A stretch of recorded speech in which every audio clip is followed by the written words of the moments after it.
ખેતરમાંથી નીકળતા જ તે તમે જોઈ શકો છો મીઠાના ઢગલા શરૂ થઈ ગયા છે અને અહીંયા બહુ મોટી તાદાદમાં મીઠું ઉત્પાદન કરે છે. સાસ ખેરામાં તમે આવો ને તો તમને અવારનવાર જગ્યા પર કરોડો રૂપિયાનું મીઠું દેખાય છે. એ પણ ખુલ્લું કુદરતના ભરોસે, કુદરતના ખોરામાં.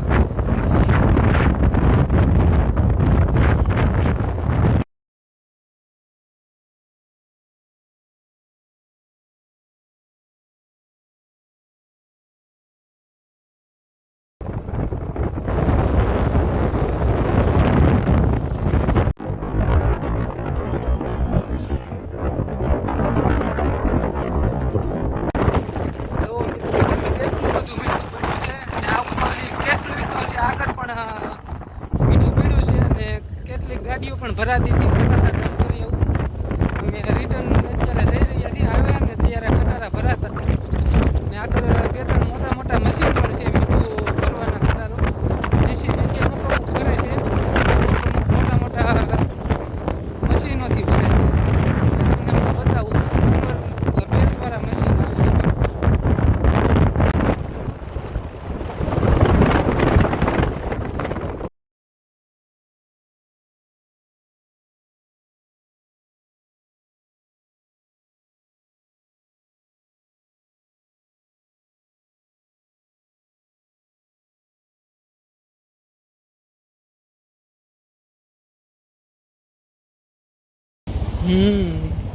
અહીંથી ખેંચતું છું ને તો એવી મોટર છે, ત્યાં આમાં જ આવે તો ઉડાડી નાખે આપણને.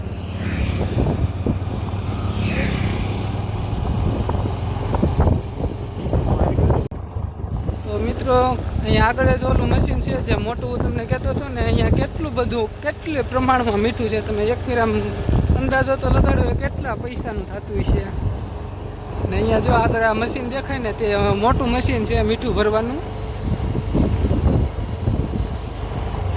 અહીંયા જનરેટર પણ બહુ મોટું રાખેલું છે. જો કદાચ લાઇટ વહી જાય અને ગાડી ભરવાની થાય ને તો ગાડી ભરાય એવી રીતનું.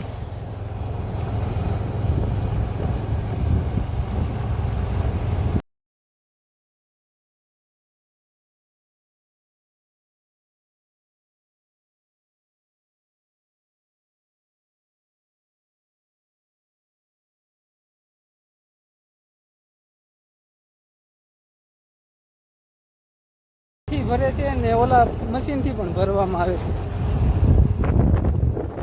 હવે તો કેટલાય અવનવા પ્લોટમાં મીઠા પીડા છે.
પાણી ઓલું કરવા હાટું છે, જમીન પકવવા હાટું છે.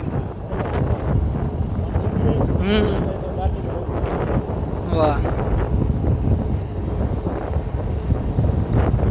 ઉનાળા એટલું ચોમાસામાં અહીંયા કરે તો ઉનાળામાં કેટલું છે? ઉનાળામાં એક આટો